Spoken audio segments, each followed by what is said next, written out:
Hello.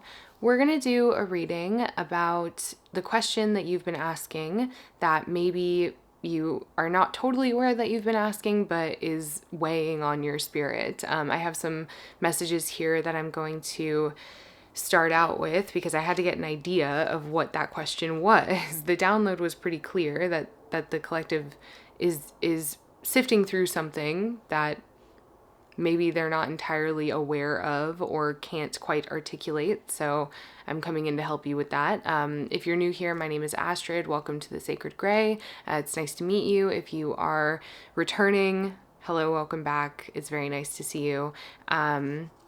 Yeah, we're just gonna jump right in, and I'll give the rest later. So the first two cards that I pulled were boundaries and past life, and then I thought of this saying that was kind of circling in my head just this morning of your new life is gonna cost you your old life, and so I feel like, you know, in looking a little further, I got the Queen of Swords and the Eight of Cups. I feel like someone here is wondering if the decisions that they are making in order to move into this new timeline, this new paradigm, or to birth this new experience, I wonder if you are questioning if you're even doing the right thing, or if there's something that you're missing, if maybe there is more that you could be doing. There's something about your like boundaries that you need to place, but also is it helping you or hurting you? Like what exactly needs to go? You know, what exactly is being brought up here? And this seems to be something you're spending a lot of time on with that Eight of Cups, or at least you're putting some effort into understanding, right? So I did pull some other cards here from the Alchemy deck. We have Venus, Quicksilver, the Despicable Face, Lead, and the Earth's Heart. And at the bottom of the deck, we have the Red and White Rose. So this is quite revealing for me as to what exactly is going on. And you just let me know in the comments if this is resonating, because it feels quite specific.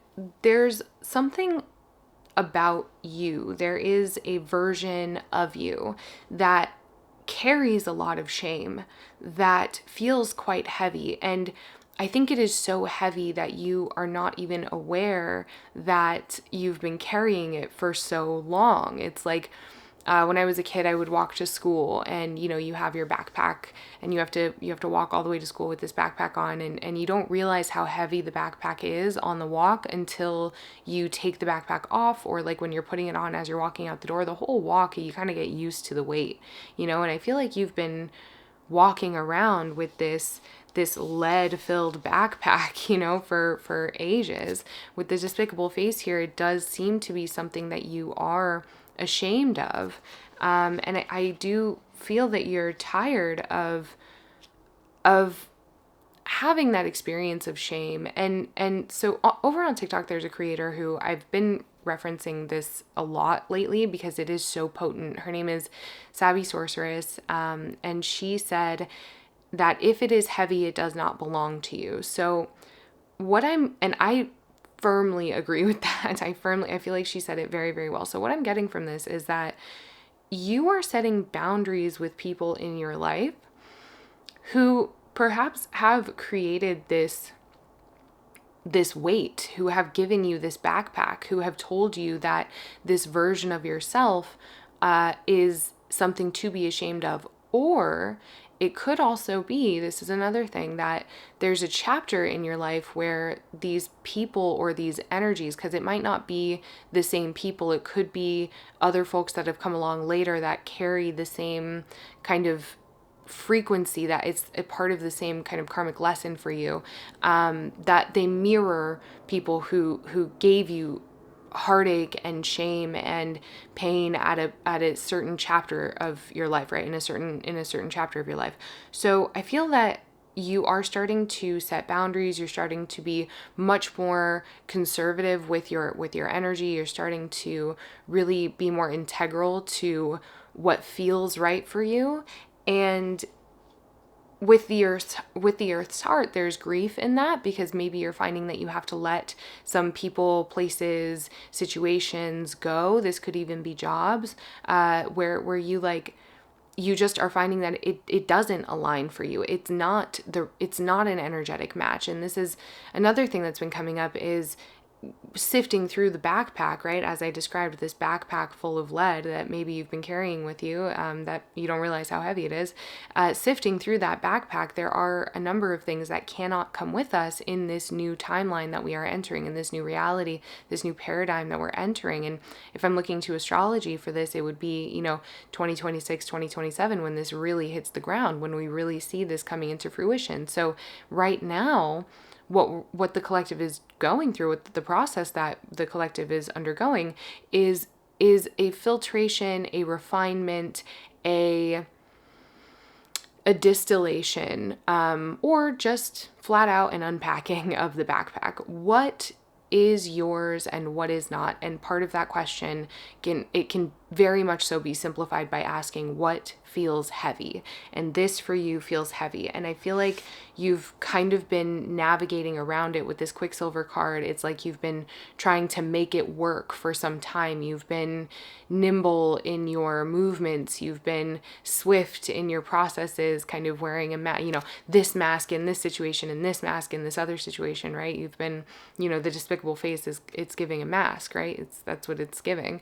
This idea that you're covering up this despicable face in different environments, and that only you see it when you remove the mask. But most of the time a mask is on it. So I feel like this Quicksilver card is just indicating that, like, in these Venusian experiences, social environments, expressions of love or art, pleasure, relationships, anything that feels Venusian in nature, you've been working really hard to cover up the fact that you're carrying all this weight, and it's starting to perhaps take a toll on your physical health. The red and white rose is about physical health. It's about our physical bodies. And so I wonder if you are, having anxiety, or dealing with, feeling disconnected from your breath, or dealing with maybe some larger health issues that are coming up that are saying, like, they're acting as physical manifestations of the fatigue. It's like your body's like letting you know, like, hey, you've been carrying around this backpack for ages, and your back is starting to hurt. I'm getting tired, right? Our bodies are, they are mechanisms, they are vessels, and so they'll give us clues as to what energetically, spiritually, and mentally we're holding on to that is maybe not super helpful, right? So that can manifest in all kinds of ways. In the Earth's heart here, there's grief associated with this. So I think this is showing up for me in a couple different ways here. So for one, any boundaries that you're setting, any changes that you're making to the ways that you're operating in relationships, that could be creating grief. But then the other thing is that letting, in the process of unpacking, understanding that what you are letting go of, or what you are removing from the backpack, there's an attachment to those things, because for so long those things did serve you, right?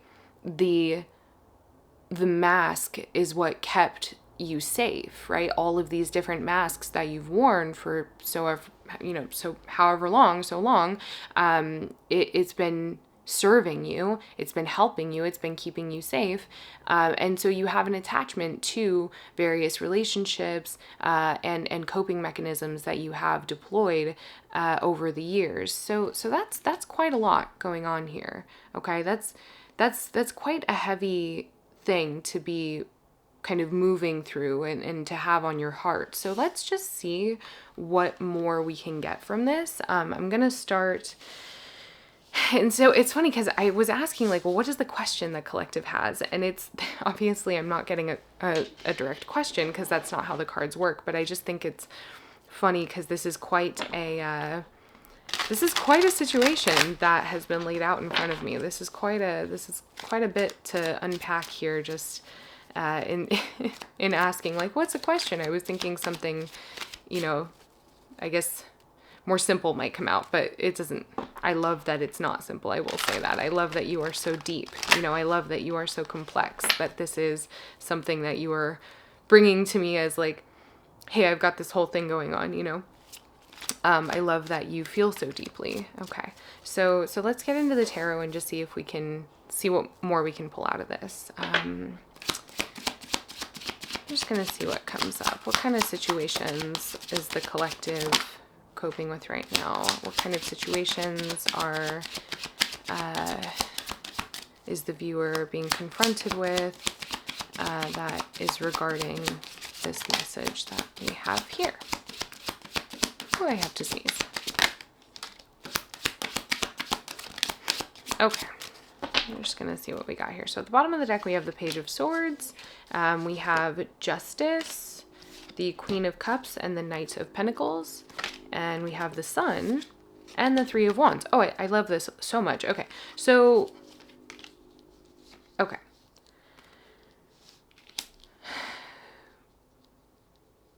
You are so aware of the value of the work, the value, like the importance of the time that you want to spend on healing or unpacking, right?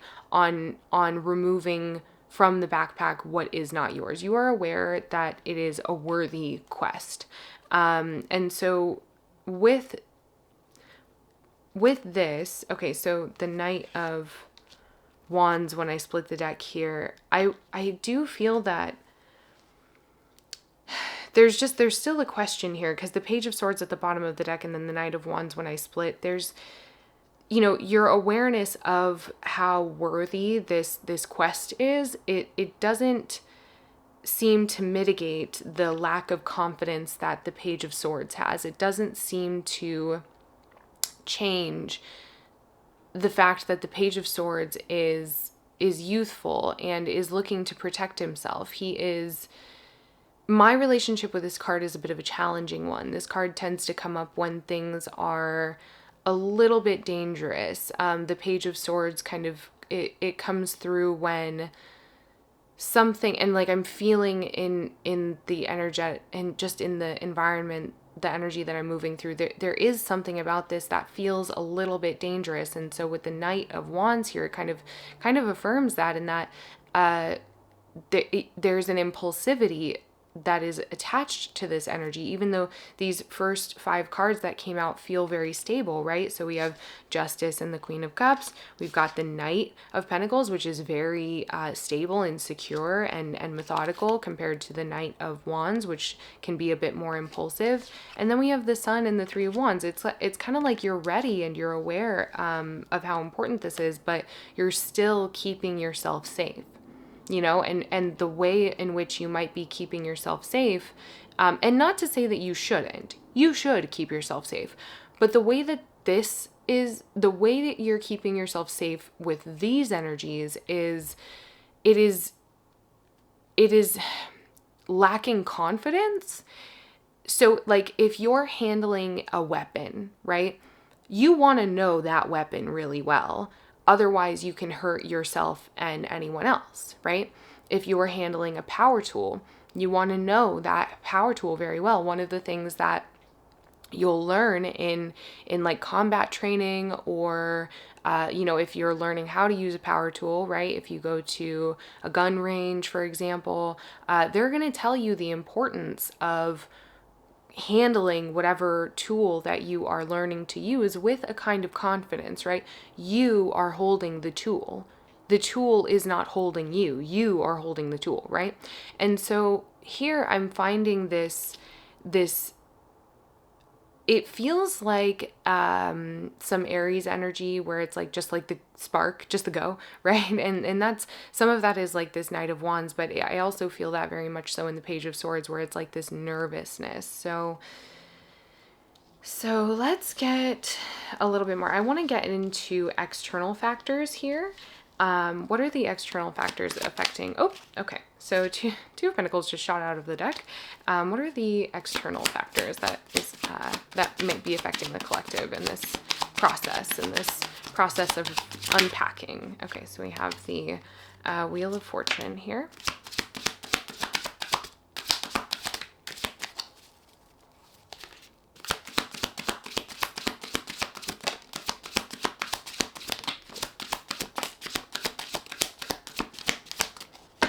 Okay, so external factors, we've got the King of Swords at the bottom of the deck, the Nine of Cups, the Five of Cups. This obviously is not in the same order as they fell. The Queen of Pentacles and the Three of Cups, and then the Two of Pentacles and the Wheel of Fortune. Okay, so...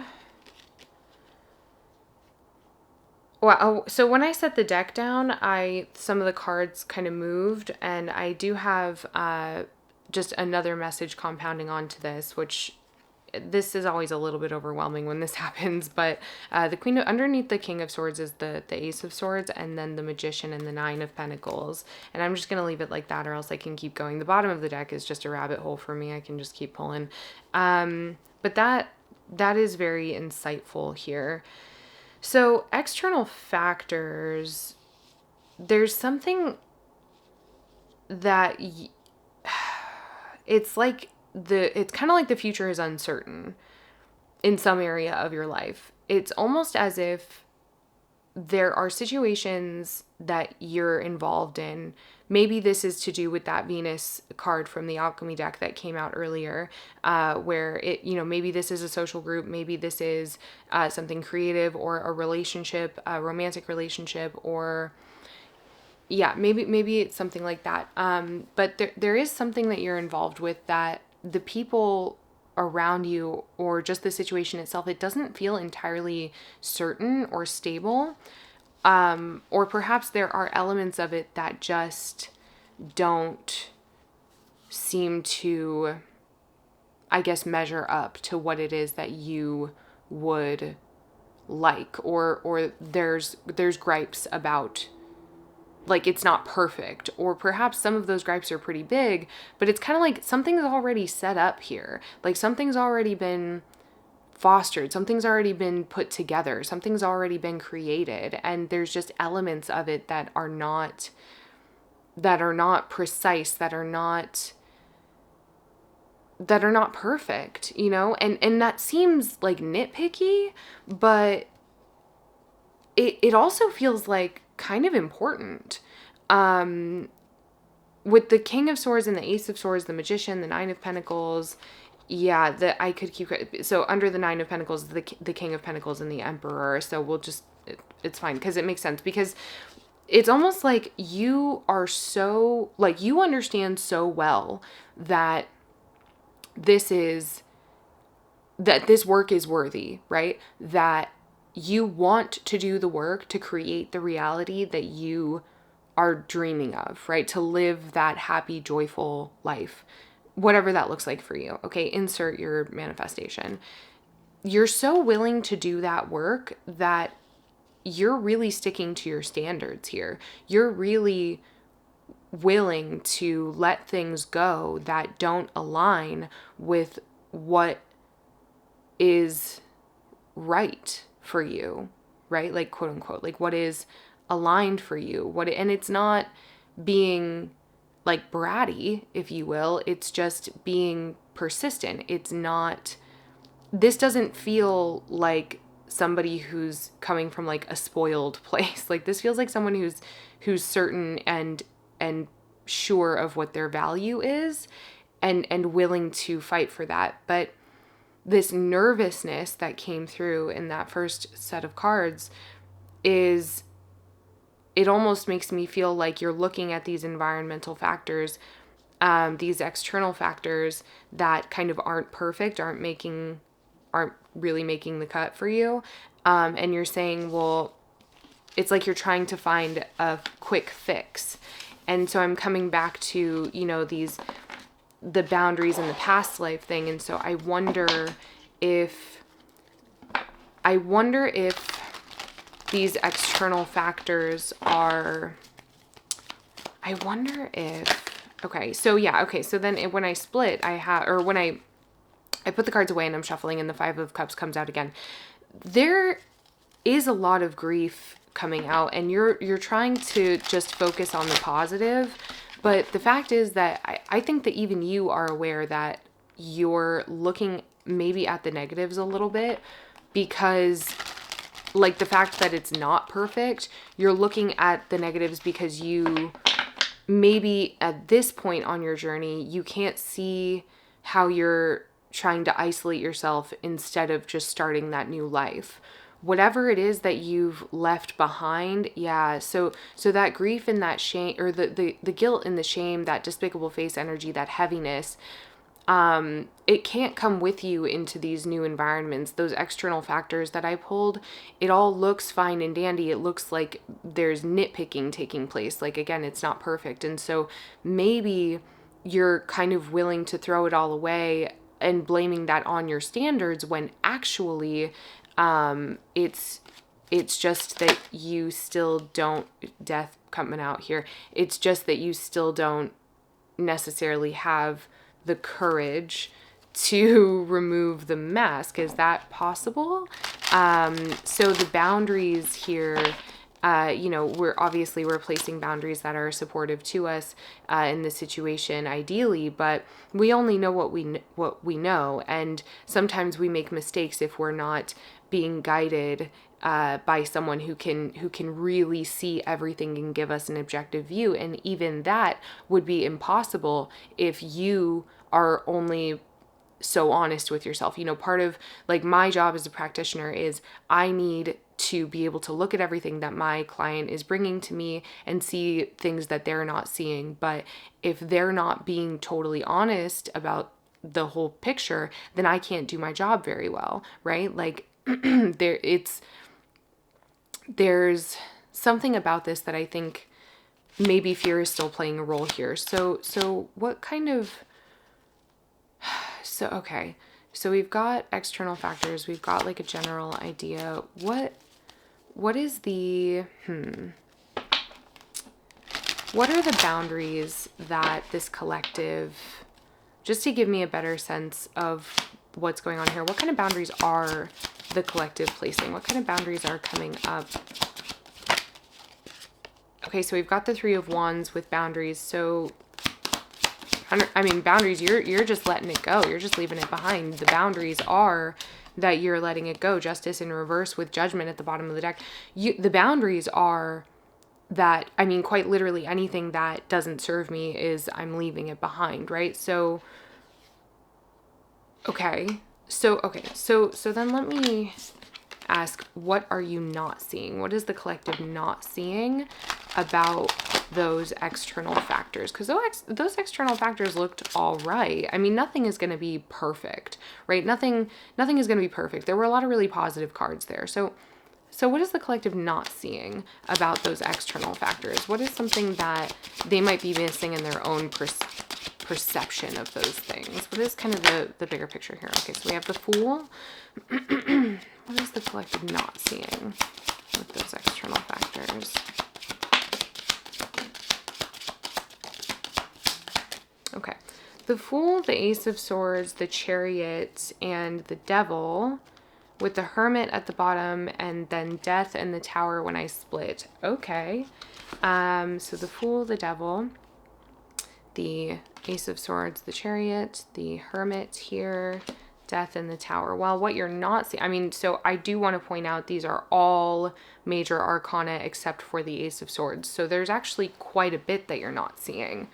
Or at least what you're not seeing is very important. Okay, so what you're not seeing is that your willingness to like restart something, or to wipe a slate clean, or to say like absolutely not to something altogether. This is the Fool and the Devil, right? That is, I think, let me think on this for a second. I feel like this is another way for you to keep yourself safe. What you're not seeing about those external factors is that they are ultimately,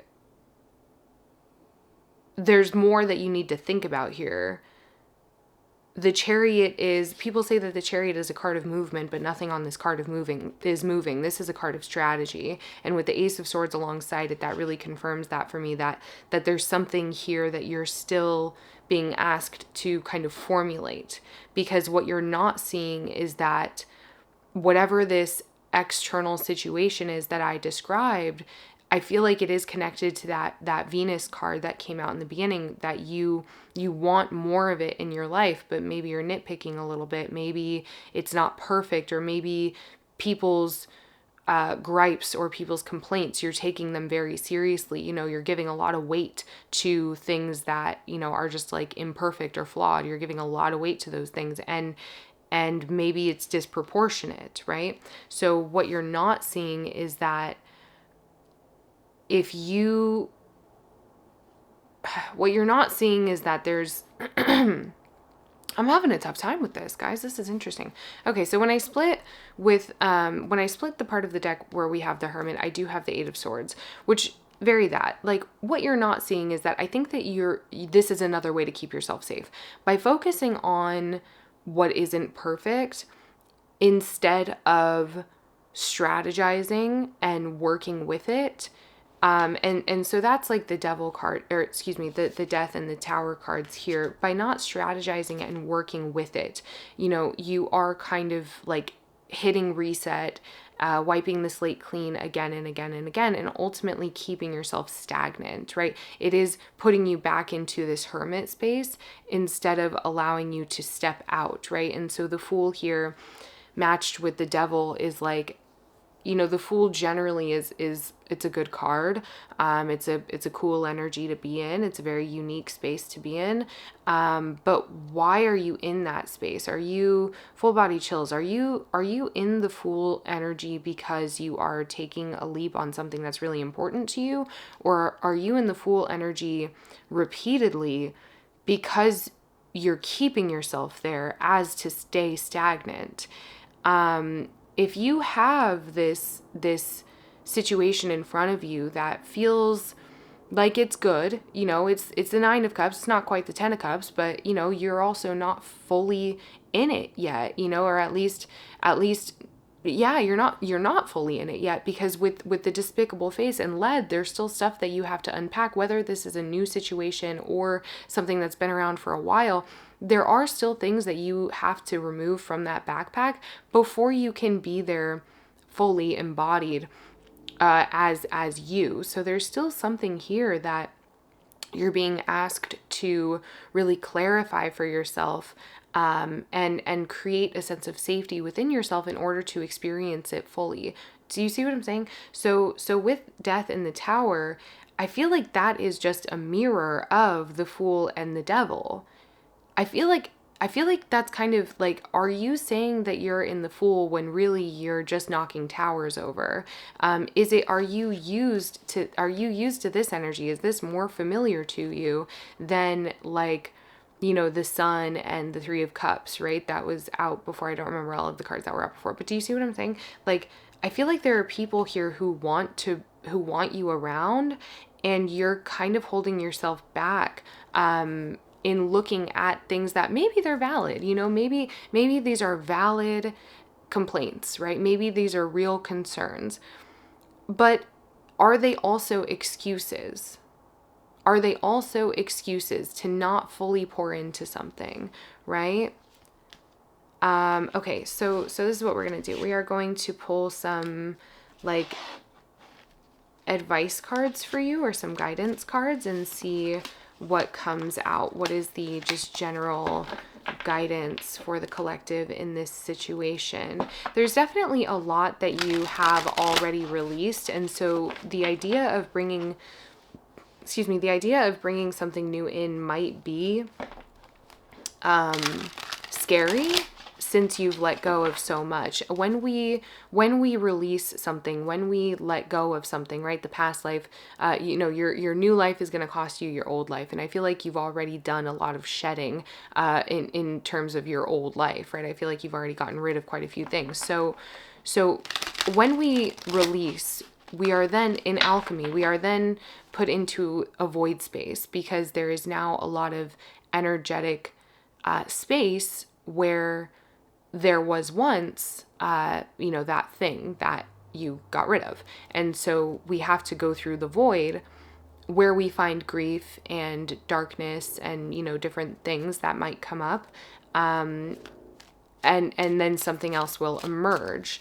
And so I feel like you navigating that void space is part of what's taking place here. And so the anxiety and the nervousness that I was picking up on in that first set of cards is probably what you're projecting onto this situation as being not worthy of your time or your investment, your pouring into, because that, I mean, it just sounds like an excuse to not, it sounds like an excuse to keep yourself in chaos or keep yourself stagnant, because that feels safer than just jumping into it and embracing the new life.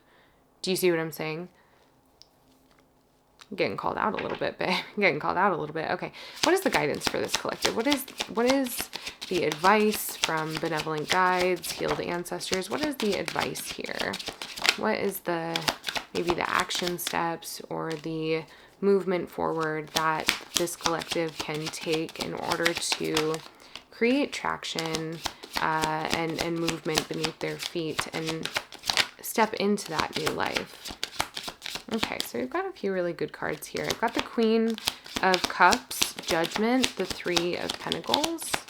I'm going to also pull from an oracle deck. Okay, we've got the Knight of Pentacles and the Lovers. Okay, Six of Wands. Okay, there's just a couple more cards that want to come out. All right. This is actually kind of a lot. All right, hang on. All right. Bottom of the deck, we do have the Fool. We also have the Tower out here again, which I always chuckle at when it comes out for advice. We've got the Queen of Swords in her transverse, the Five of Swords, Seven of Cups, Ten of Wands, Two of Swords, Knight of Pentacles, the Lovers, and the Three of Pentacles. I've got the Queen of Cups in Judgment and the Six of Wands in reverse. Okay, this is quite a bit. And then I am still going to pull some oracle cards, but this is plenty of a message here. Okay.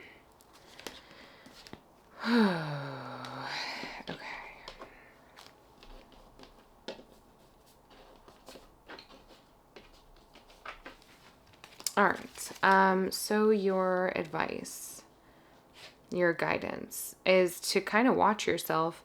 There is something here about really, I do think that you're being guided to pay attention, because there are things here that are very much so worthy, as you know, of your time and attention and investment, right? With the Lovers here, the Three of Pentacles, the Knight of Pentacles, it feels like there's very, very good stuff here for you. But I also see the visibility. Okay, so the Fool in the Tower, the Queen of Swords here, it's like they're saying be very discerning with your own behavior, you know? The Two of Swords is asking you to take your time in just monitoring yourself, observing yourself, because there's something that, you know, one of the shadows, I think, that you might be carrying in this backpack that is yours. It doesn't feel heavy if I'm feeling it into it energetically. It's not that it doesn't belong to you. It does belong to you.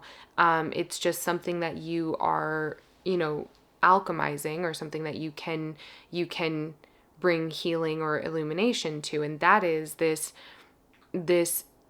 kind of competitive spirit, in the face of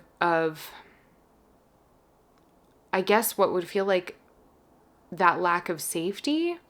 If you get overwhelmed by the situation, by the newness of the situation, if you're facing overwhelm and that feels taxing, then I think that what's happening is, because we've got a lot of blue here, there's a lot of like subconscious activity going on. And so I think what's happening is there's this belief that you have that you're not worthy of this experience at all.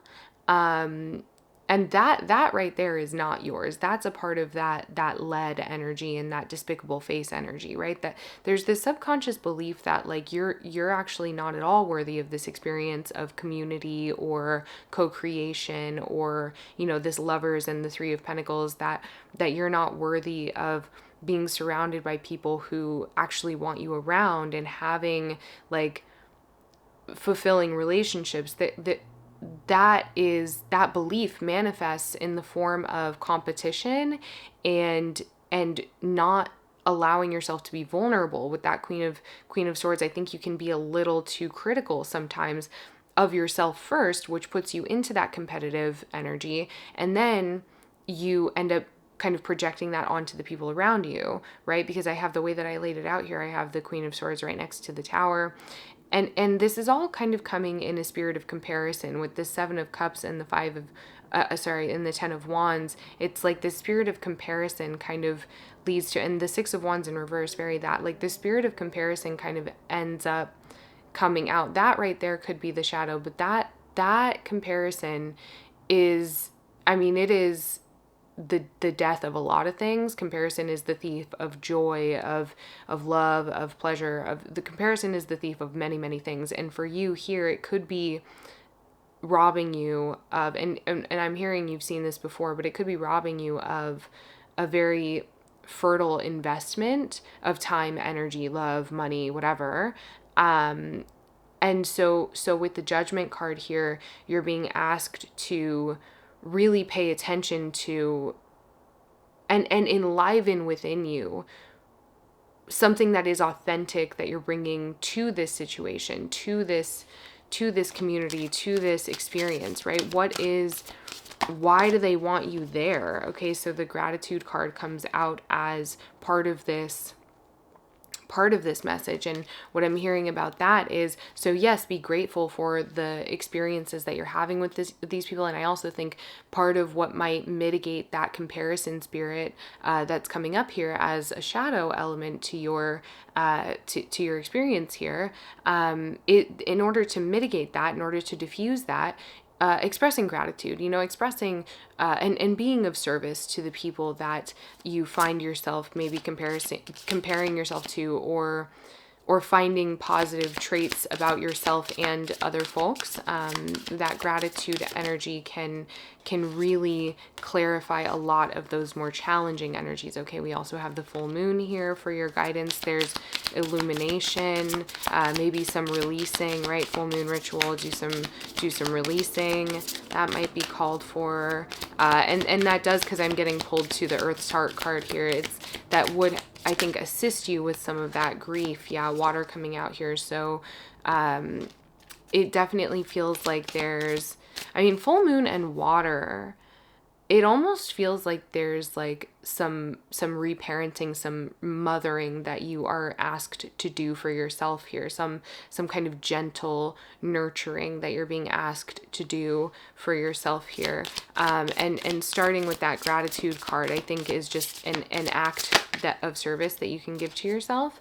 But full moon and water, that definitely feels more nurturing, more gentle, something that you can provide to yourself as, patience, like being patient with yourself in the process. We have protection and power, and then growth at the bottom of the deck. So your advice, just wrapping this up, is to understand and anchor into your capacities, and if you, the truth is that like everything has a polarity, so whatever the situation is, like I said, like there probably are very valid complaints about whatever comes up, whatever the process is that is taking place within you, that you're kind of questioning, like, is this worth my time, whatever.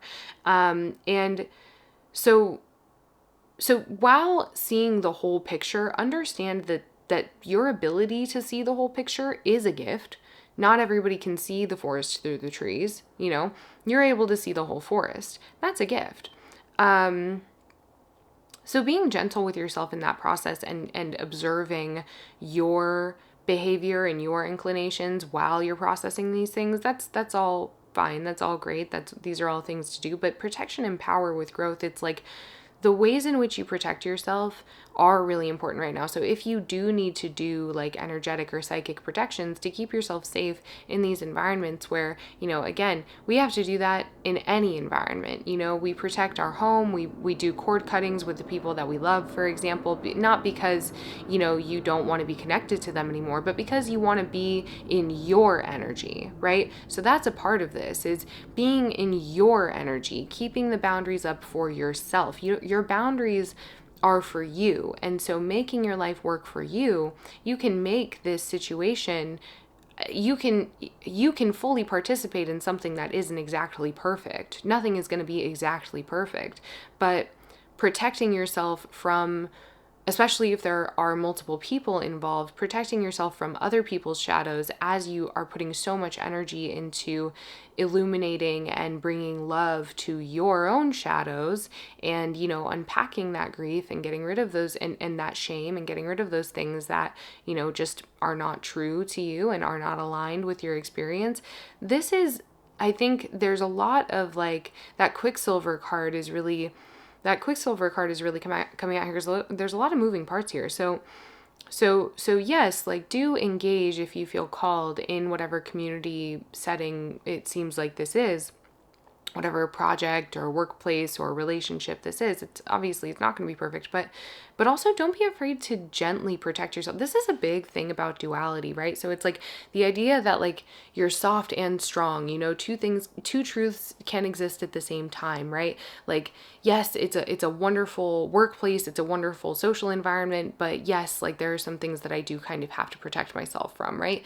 That's just kind of reality, you know, and it is a gift that you can see that. It's a gift that you can live in that duality, that state of duality, because you have a higher vision of everything that, you know, you have a higher vision of the whole situation. That's unique, right? So this message here is that your growth is in understanding that like you can protect yourself without competing, right? You're not protecting yourself because you're unsafe. You're protecting yourself because you have something worthy of protecting, right?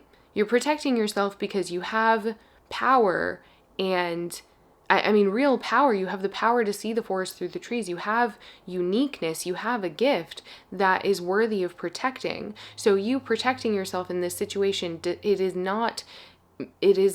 it doesn't need to come in the form of you completely isolating yourself from it, which seems to be what you have been leaning towards in like throughout this process. You know, should I just abandon ship altogether? That's not really protecting yourself. That's not really keeping yourself safe. That's keeping yourself in a pattern that ultimately is keeping you stagnant and alone and in a place of yearning. You can have this fulfillment through community without sacrificing, you know, your spiritual, emotional, physical, mental safety, right?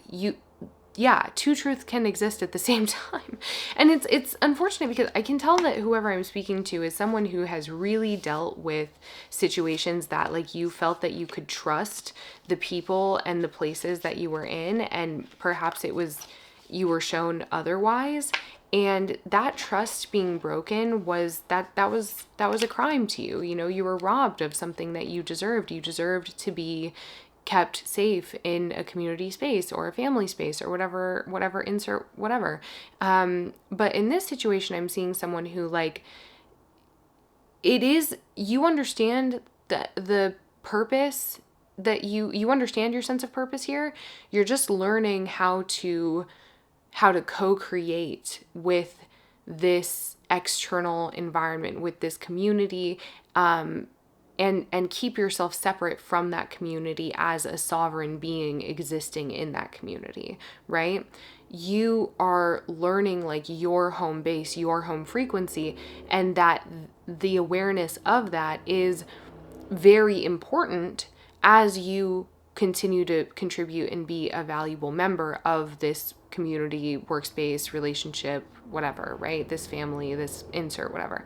And that's a really valuable lesson that has broad application throughout your whole life. This is a very pivotal point for you. So whoever this is for, I hope that this was helpful. I want to send you a lot of love and wish you a lot of good luck.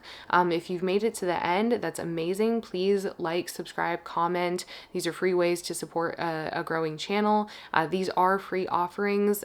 So if you would like to be a financial contributor in my work, that's amazing, and I'm forever indebted to you. You do not have to.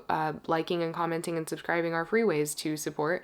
But if you would like to, it's only possible because of those financial contributions, right? You guys helped me get all of the equipment required to bring this video to you and to continue my work. So those links will be down below. Substack subscribers get all of these videos days early, as well as a ton of other exclusive content and insights on my personal life and personal journey. If you're interested in those offerings, that will all be below. I love you so much. Take care of yourself. And yeah, good luck.